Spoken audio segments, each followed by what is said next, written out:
Welcome mga kapamilya! Naririto po tayo sa Phil Oil Flying V Center sa lungsod ng San Juan para ipagpatuloy ang fun and exciting volleyball action with our volleyball stars. Pangalawang laro na po ito natin ngayong hapon and this is a Wednesday triple header at magtatapat ang Chef's Classics Lady Red Spikers as they continue their quest for a win this round 2 at ang Motolite team trying to strengthen their claim sa top 4.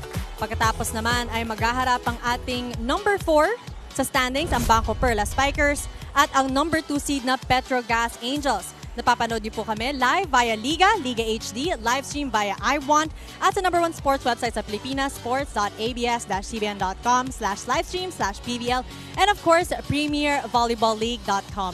Again, good afternoon mga kapamilya. Ako po si Denise Densay at kasama ko ngayon is none other than Ms. Noringo and of course for our panel at large, Roxanne Montealegre. Pero wag na natin patagalin pa. Let's start with PVL 2019.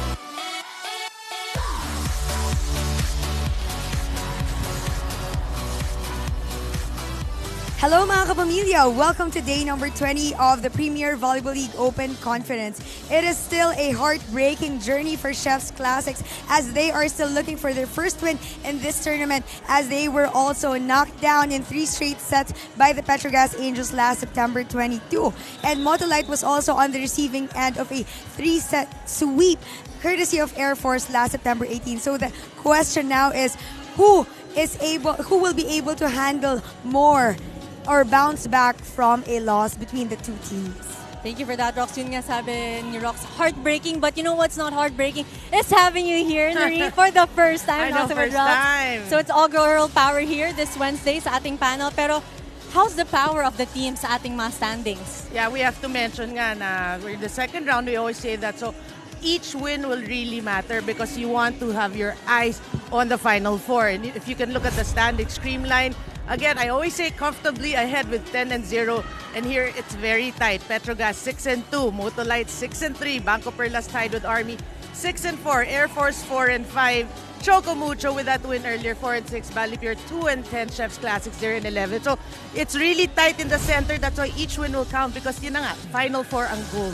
That's true. Pero let's have a recap muna yung first meeting ng Motolite versus Chef's Classic dahil at that time, again, it was another heartbreak for the Chef's Classics after Motolite just swept them with 3 straight sets. Yeah, this was dated August 17, way back when, no?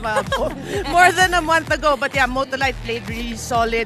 They won in almost all of the scoring skills and all of the non-scoring skills. So en route to 25-22, 25-19, and 25-19. So we're hoping today it's going to be different. Maybe 4 sets, maybe 5 sets. So Chef's Classics really having their eye on their first win, and it's more dangerous to actually play against a team like that. That's true. Dahil with Chef's Classics, they have nothing to lose. Pero Rox, how can our audience and of course our fans stay updated and connected with us? Yes, parehong gutom ang ating mga kupunan. Kaya naman, syempre, mag-iingay yung mga players natin. But it's about time for you, mga kapamilya, to make some noise. Especially on Twitter. Just tweet us at ABS-CBN Sports. Use the hashtag PVL 2019. And syempre, you can also share your comments, opinions, photos on our Instagram account at ABS-CBN Sports.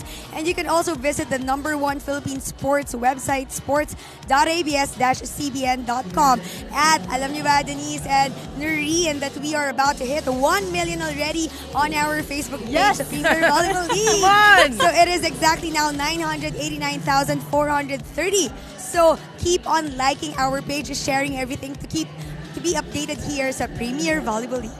Thank you so much, Rox, and we'll let you go muna, of course. We're excited to hear all of your reports later. Pero mga kapamilya, mamaya sa aming pagbabalik, nandito lang po kami ni Noreen para i-discuss ang dalawang koponan sa ating conference. Again, this is the PVL 2019.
You are still watching the Premier Volleyball League Open Conference 2019. As you can see, both teams are now at midcourt.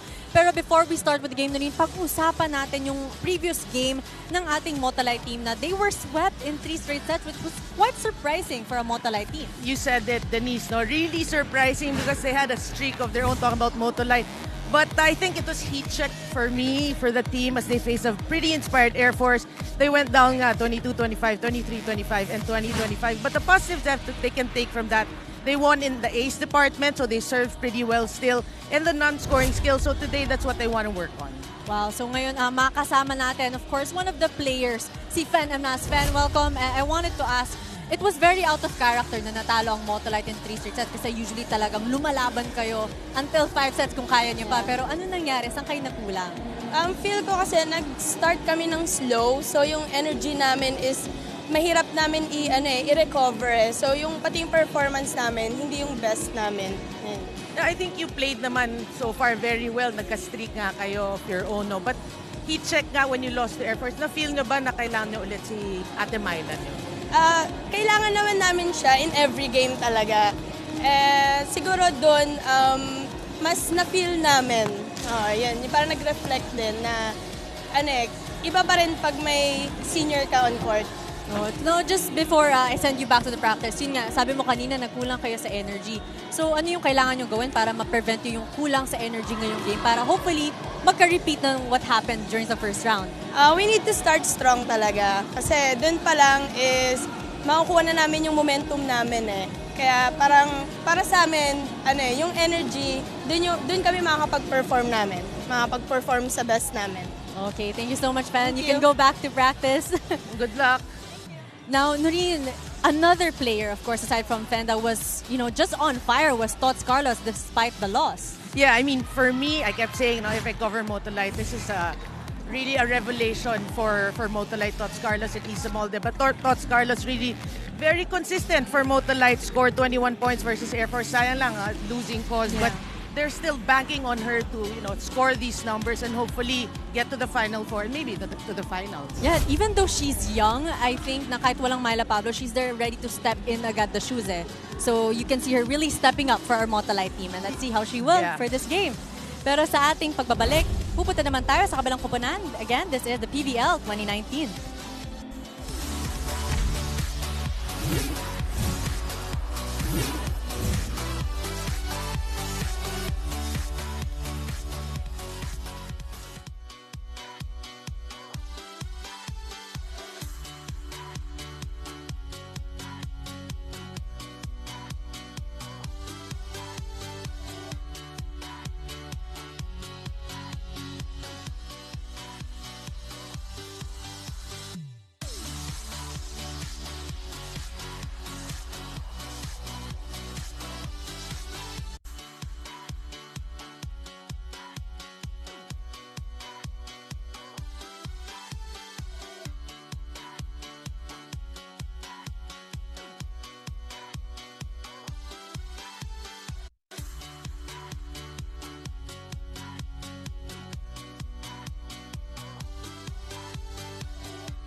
mga kapamilya, you are still joined by me, Denise Gansan, of course, our analyst for today's game, Noringo. Pero parang 3 yung lucky number natin for this game. Pero tingnan lang natin kung magtutuloy-tuloy yung 3 straight sets because, well, let's talk about yung previous game ng Chef's Classics, Norin. Again, sweep, 3 straights again.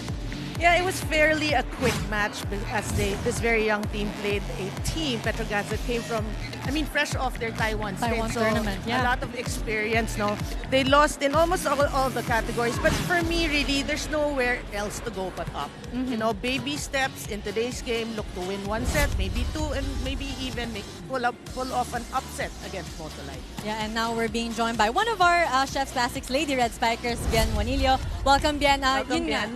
Sabi ni Norin kanina, there's no way to go but up dahil you're still winless. And of course, it's a struggle. Pero do you think na because wala pang masyadong win, do you think that would give you more fire to win? Or parang medyo walang masyadong pressure dahil, sige, just do your best in every game?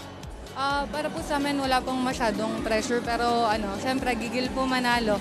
Kasi kagaya po nung last game po namin yung sa Chocomucho, parang amin na tapos nawala pa po. Ayun po. Ayun. Yeah, speaking of that match, no, ano na-learn nyo na pwede nyong i-apply sa game against Motolite? Siguro po kailangan lang po namin maging consistent po, tas less error po, tas yun po, mas mag-usap-usap pa po sa loob ng court po. Ayun po. Oh, thank you so much, Bien. Good luck for today's game. You can go back to your practice. Thank you po. Pero yun nga, Noreen, we have Bien there, who was superb though in her blocking during that game. Yeah, and that's what they need, no? Bien Juanillo playing well. You know, sometimes when you look at don't look at their standings na lang. Yeah. Because no win, but look at the individual performances and the growth throughout the conferences. That's true. Diba? And then if you're a fan of Chef's Classics, these are what make you happy and what keeps you supporting this team. Because sometimes it's not in the numbers, it's in the stories that they tell. Yes, True. very true.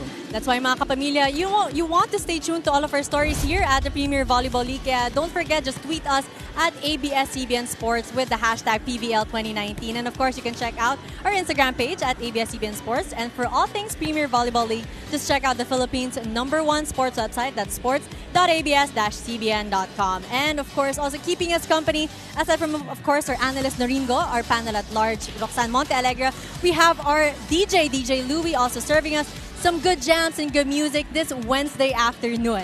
So mga kapamilya, sa ating pagbabalik, magsisimula na po ang ating PVL 2019.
Presenting our national officials for this match.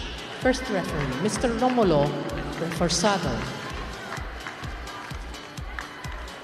Second referee, Mr. Erlindo Eusebio.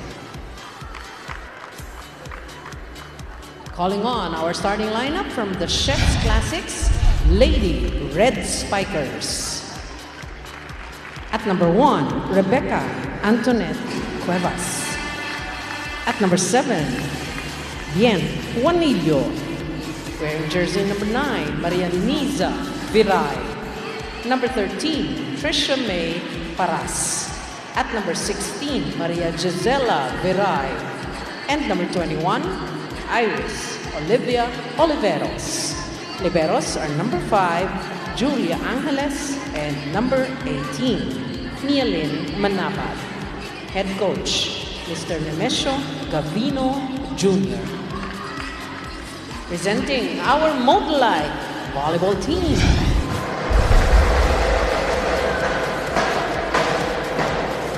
The captain is number 1, Iris Janelle Olenada. At number 3, Maristela Jen Layo. Wearing jersey number 9, Jesma Clarice Ramos. At number 10, Maria Lina Isabel Molde. Jersey number 16, Bernadette Flora. And number 18, Diana May Carlos. Liberos are number 12, Maria Ariel Estranero. And number 14, Tony Rose Ponce. Head coach, Mr. Godfrey Okumu. This is the second round of the preliminaries. Match number 47. This is it, mga kapamilya. Day 20 of our PVL Open Conference. And again, it's our Chef's Classics, Lady Red Spikers versus our Motolite team. And let's see kung maybe this time around makakuha na ng panalo ang ating Lady Red Spikers, or will the Motolite team have a repeat of what happened during their first round meeting and again sweep against our Lady Red Spikers. Pero yung nga rin, pag-usapan natin yung sinabi mo kanina na sometimes yung hindi natin nakikita na numbers, nandun naman sa story. And let's see the story of the Motolite team that has improved so much from the reinforced conference. Oh yeah, definitely, no? Especially with the addition of Iris Tolenada as their setter. We mentioned nga games back that she, stability is what she brought to this team. Even with Myla Pablo. Although we got to mention for the Motolite fans, she's already suited up. As to if she's gonna play or not, we don't know. No, maybe not yet, because she needs to heal 100 and be 100%. But yeah, I mean, the addition of Iris Tolenada is huge for this Motolite's program. It's like she suddenly made the rest of her team mature and Yeah, grow up. that's true. In the span of I think less than a month. Yeah. During that break from the reinforced to the open. And I think yung nga yung kailangan ng ating Lady Red Spikers, because unlike our Motolite team that has, Myla Pablo and Iris Tolenada, they don't have really much of maybe an ate figure. Yeah, a very young team. Talking about Chef's Classics, they have Iris Oliveros, the addition naman to their team. Doing well also for them, but very young. Needs more experience, but that's why we always say, for a new team, a very young team, like majorities from the collegiate level, you just want to hope that they learn, they mature, they enjoy themselves, and you keep looking forward to future conferences. That's true. At least, the pressure is off of them. Yeah. Because I think they've come into terms na, okay, hindi tayo magpa-Final Four. Pero you know what? We're still gonna put up quite a fight. And they're putting up quite a fight now. They have a 1-point lead over our Motolite team. Yeah. But funny, that interview earlier with Bien Juanillo. Mixed emotions. Yeah. Yeah, the pressure's off, pero kikil kami. But at least, the hunger is still there. It has to. That's what's important. But let's look at this replay. Iris, the Tots Carlos, who, as we mentioned a while ago, scored 21 points against the Air Force Lady Warriors. And we have Maristela Layog now serving. So we're tied at 2-2 for set 1 of our game 2 this Wednesday triple header. Oh, good. Oh, no. Oh, so close. Medyo nagkaroon ng air to the left side. And that was a good call for Niza Viray, because I think she was supposed to catch it because that was at the line. Yeah. For Chef's Classic, for me in this match, they really have to start strong. I mean, we've seen them in their previous matches. Although they lost those matches, if they start strong, Motolite is fairly young also. Yes, they are. Myla Pablo's not playing, so they're fairly young. They want to frustrate Motolite with gritty. Them being gritty in their defense. If they can do that, you'll never know. That's true. I think if there's one thing that Chef's Classic isn't lacking, it's that it's their grit, their perseverance, and for sure na talagang they always put up a fight. It's just that naiiwan na lang lagi sila. Yeah. And you can see nga, names coming. Viray, there's Oliveros, who kanina we interviewed Juanillo. So these are the names to look out for in the next few years. That's true. And we never know, baka pati sa national team. Hopefully. Never know. But again, we're in our second deadlock of our set 1 with 4-4 as Ferguson and Flora will be serving for the ladies in red. Good serve. Cuevas, who will she go to? Ooh, quick hit pero blocked by Molde. They go to Estranero, Tolenada to Molde for that soft touch. Cuevas will try to make a play out of that, pero a free ball will be given to the team Motolite. They give it again to Molde to score that point. Pero punta muna tayo kay Roxanne Monte Alegre for this report. Rox? Denise and Reen, ang forecast natin today, inaasahan na ang pagbabalik ng bagyong Pablo. Sabi nga ng kanilang strength and conditioning coach na si Coach Paco Ramos, pinayagan na actually si Myla sa last game nila bumalik, pero gusto nila 100% ang kanyang recovery. Pero sabi naman ni Myla, hindi lang kanyang metatarsal spray ang kanyang iniindang sakit, pati na rin ang sakit na kanyang nararamdaman sa puso dahil nga hindi siya makatulong sa team niya. And for a player who is injured, it is a bit depressing if you feel useless for your team. Pero on the brighter side, ang bit-bit naman daw niya ngayon ay ang kanyang pinalakas na sarili at ang kanyang mas malaking puso para makatulong sa team niya at mabit-bit niya ang team niya sa pagkaroon ng panalo ngayong araw. Denise and Irene? Thank you so much for that, Rox. Pero while Rox was reporting, Motolite extends the lead to 6-4. But we can see na hindi lang yung Chef's Classics yung gigil eh. Myla Pablo also, of course, is raring to go back on court after such a emotional season because she was also injured for the previous one. Exactly. And that's so hard coming from a back. I remember it was a back injury that she's playing. She's already scoring 20s.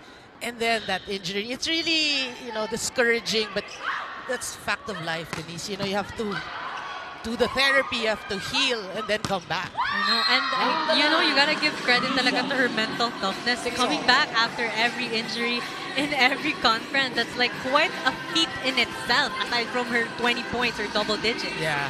I mean, the heart of these athletes, they really want to play. They really love playing. If you tell them what's their life, normally, they'd say volleyball. Volleyball is their life, and that's their focus.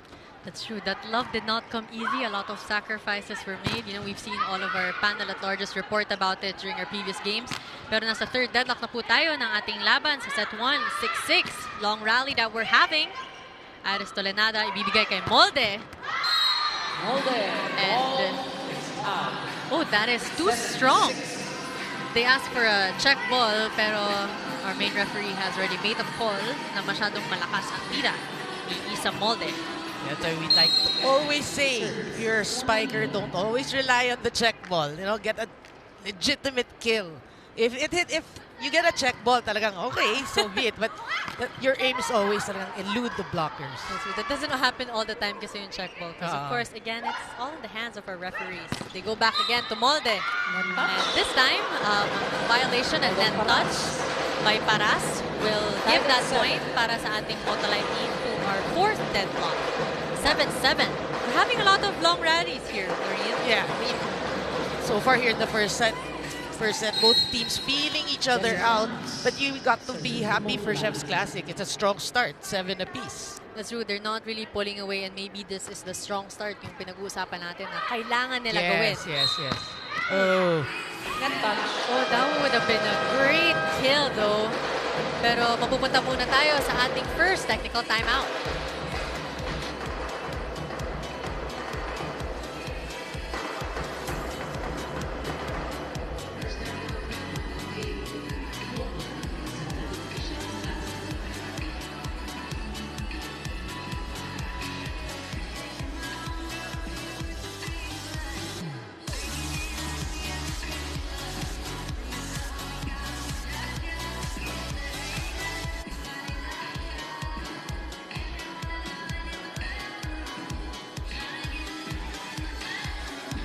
still watching our second game here at the Phil Oil Flying V Center. And of course, we see all of our fans decked in red, cheering for our Motolite team and enjoying the game against our Chef's Classics Lady Red Spikers.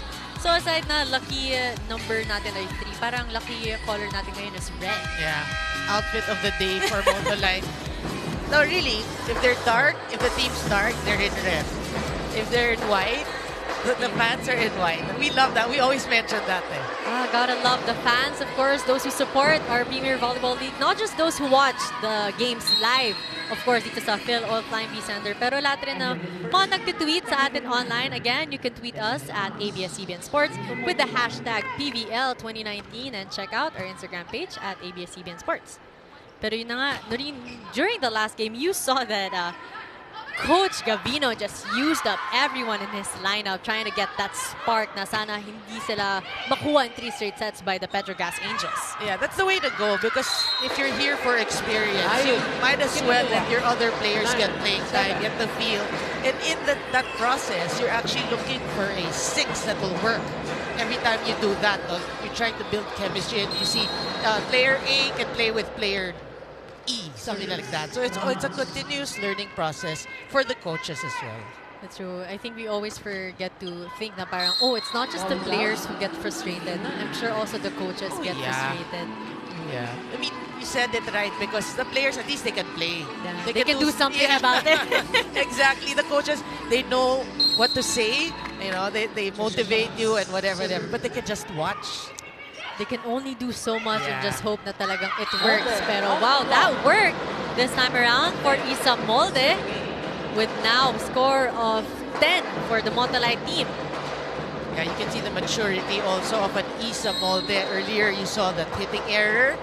And then she comes back with 2 straight points. I mean, in other conferences, even in the collegiate, sometimes you don't see that. But you can see really her game coming out. She's playing more at ease. That's true. And speaking of at ease, she got that block for now 3 straight points para sa ating Motolite team. And now this is it. Motolite is slowly distancing themselves from the Chef's Classics.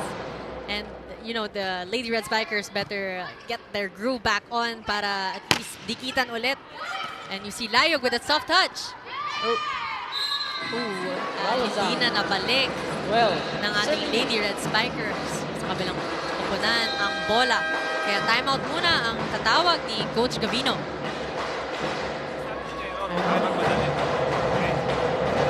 Recover naman natin yung bola. Recovery naman tayo eh. Ha? Error lang natin yan. Daming error, no? May bigay tayo ng puntos. Okay, pasahan lang muna uli, ha? Diskartehan mo, ha? Let's go, let's go, let's go. Uy, apat. Chop, chop. Hey.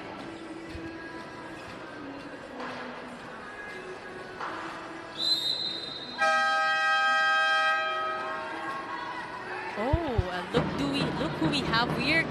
Grace Bombita, who just played kanina for our first game. Sadly, they lost to the Chocomucho Flying Titans in 3 straight sets. Pero alam ko babawi sila in the next games. We still have a couple more games left here for our round 2 before we move on to the semis. But let's get back to the game. Yeah, but well, you're saying that anything's still possible. You have to come up with a streak first. As you mentioned kanina, you have like 4 teams tied with 6 wins. Petrogas, our Motolite team now, Banco Perlas, and Pacific Town Army Lady Troopers. So the only one that's pretty sure of heading to the finals right now is comfortably sitting in number 1 is our Creamline Pool Smashers. And not to mention, Air Force has been playing so well. Oh, that's true. They're peaking. They're peaking at the right time. Yeah. So they also have their eyes set on that Final Four. And they really want to get there. And of course, this was a big comeback game for Bionic Ilongga, Jovelyn Gonzaga. And she wants to make a statement of her return back into the volleyball world. Pero yung kanina, Noreen, pag-usapan natin yung sinabi nga ni Coach Gavino. We see the youth of our Chef's Classic Lady Red Spikers dahil yung sinasabi niya na kulang sa kanila was they were committing too much errors at kulang sa discard. Which I guess could only come with age and experience. Well, speaking of age and experience, Tots Carlos. Yeah, but it can't help for the coach to constantly remind the players, this is what you lack, this is what I see. It just depends on the players to actually listen to the coach. That's true. Well, look at that. 14 16, serving 9. Our Motolite team continues to lead here in set 1 with a serve from Isa Molde. Pero tingnan natin kung makakabawi ang ating Lady Red Spikers. Ibigay again kay Tots Carlos. Wow! Off the block. Again, 15 points for our Motolite team. Let's look at that again. That was Ayel Enchadero with an assist, actually. And, you know, that's what's nice about having her as a libero. We know that she can spike. She was a setter, so that's a great set by Ayel. All around. Ooh, but that was a misreceive, I guess, for the Lady Red Spikers. They weren't able to get their play. Again, babalik kay Tots for that soft touch. Wow! 3 straight points for Tots Carlos as we head on to our second technical timeout of set 1.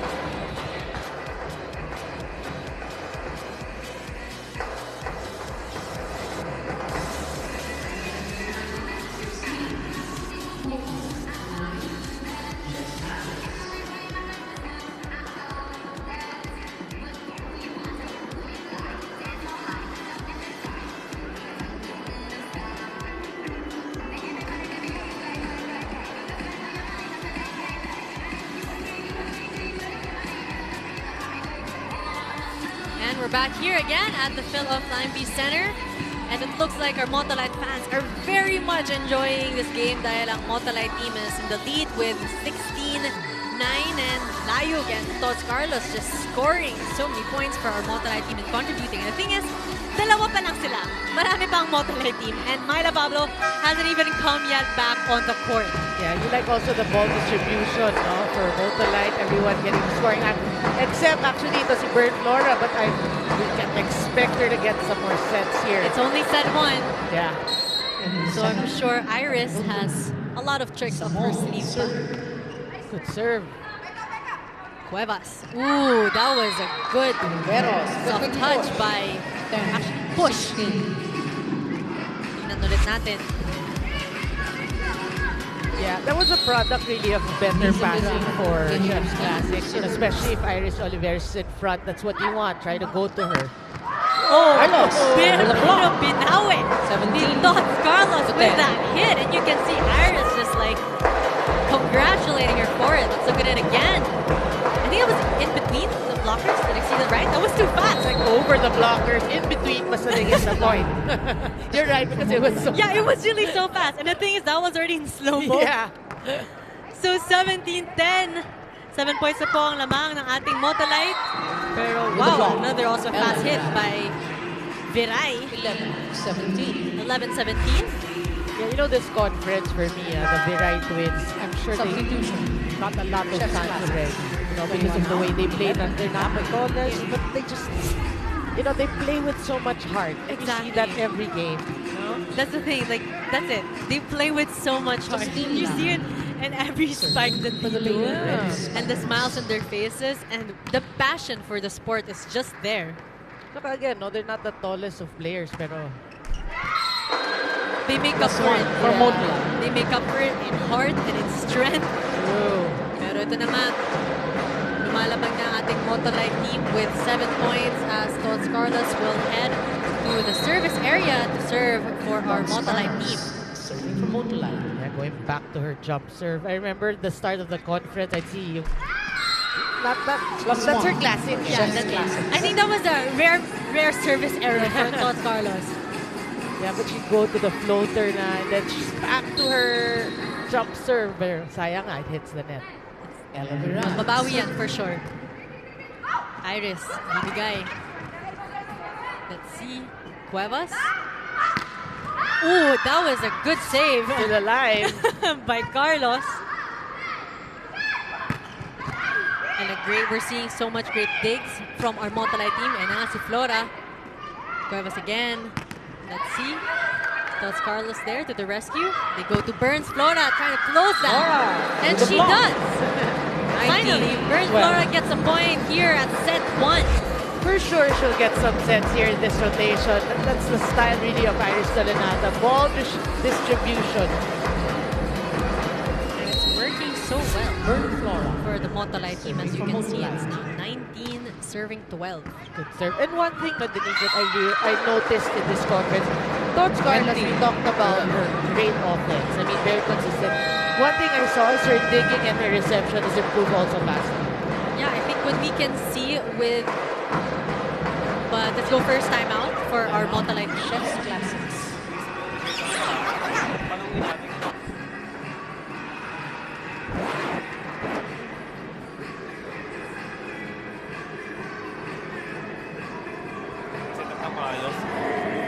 Papas-play sila. Ha? Tara. Pasa mo na uli.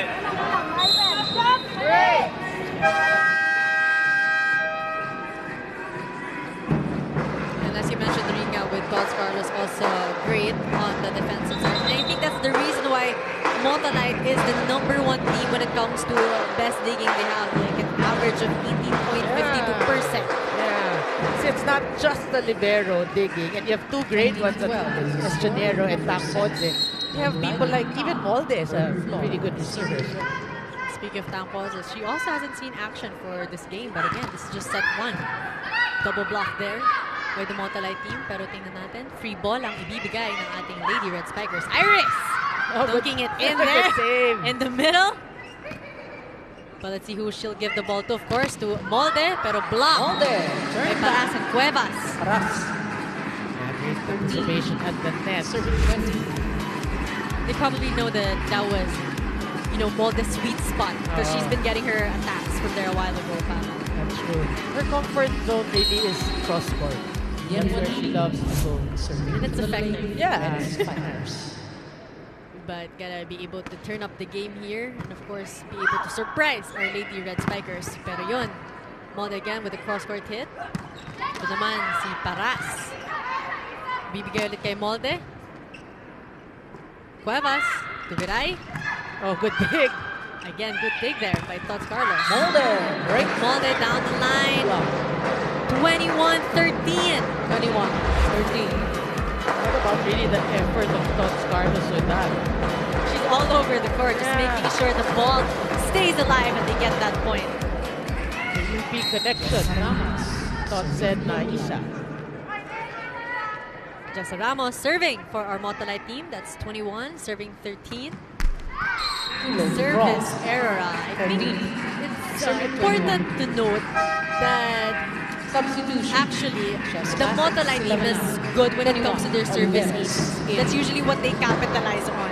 And for them to be committing quite a few service errors in the set 1, how would you rate that? Do you think that's a good sign, Noreen, or maybe jitters lang? Molde, well, No, it's never a good Cuevas. sign. For me, it's more of a mental thing. Because you do it in practice. You serve, I don't know how many balls. You serve 50, 100 balls during practice. If you change it up during the game, it's more of, you're not really focused. You know, your mind's playing tricks on you. So, is it a good thing? Probably not. But they have Double to learn touch, from that. well done Cuevas. And those service are the easy points, as you would call it. 15. Yeah. Talaga na dapat sure na master na yun. Yeah, here, they're number 3 right now when it comes to our best service here at their open conference. Team captain, Iris Tolenada. Decent. Number 3 is pretty good. Ooh, great serve there by Iris Tolenada. Good hit, pero blocked by Layog and Carlos. Pero tingnan natin again. The Viray Off the hand of Tolenada. just making a way Yeah. through that block. Niza Viray, just phenomenal again for this conference. Again, when you look at her, no, poker face, a little smile after, but it's really trying to get the job done. Efficiency Yeah. for someone so young. And she is also playing rin sa collegiate conference. So talagang lagari ito ang Viray sisters and ang ating Lady Red Spikers. Ella. Oh, yeah, this one, Ella Viray. One half of the Viray sisters also scoring for our Lady Red Spikers. Let's look at this play again. Cute, Denise. And it's, I think you should see also, it's the same thing as Niza Viray. Yeah. It's just on the right side of the court. Yeah. Pero yung angle like in the edge of the blockers, it's a twin. It's a twin connection. Parang mirror image na. Yeah. Pero yun pa rin ang lead ay nasa Motolite team with 23 points. They're 2 points away from closing set 1. Samode will be serving. Serving from Motolite. And this time around, I think we're having shorter rallies compared to the first half. Whoa! Regalo! Quick hit Flora. by Bernadette. Motolite Flora. now at That's the set shortest point rally ever. advantage. That was almost as fast as the hit of Tots Carlos a while ago. Like, First time. Service. speed of light. Crazy. But Bern Flora has also emerged as coming off the bench in Adamson to becoming a player, a name, making a name for herself. I know. And you see her also shining. Ella Ooh. sees the hole. But that hole was shining too much para sa Motolite team. Kaya nakita ng ating Lady Red Spikers as Ella Veray puts the ball right in the middle. Game captain. Now again, they can Serving do more of Chef's that. Classics. Never know. You never know, they might get their first win. Pero nasa set point na po tayo ng ating set 1. At tingnan natin if makabawi ang Lady Red Spikers or will the Motolite team close this set with a win. Carlos turn back. Lady Red Spikers 19 getting that 24. point. Great stop there. That was Bien Juanillo with that. Yun na nga yung sinasabi na energy. Service. Committing less Viral. errors for our Lady Red Spikers. Good serve. Ooh, Tots Carlos. Cuevas, kanino ibibigay? Kay Ella Veray. Iris, ibibigay kay Flora. But the liberos of the Lady Red Spikers are there. Ooh, blocked. Good save. Another long rally here. Let's see. Whoa! Again, Tots Carlos just powers it through to close set 1 as they claim this for our Motolite team. Let's just look at this again. Great adjustment and the finish for Tots. In between the hands of Oliveros.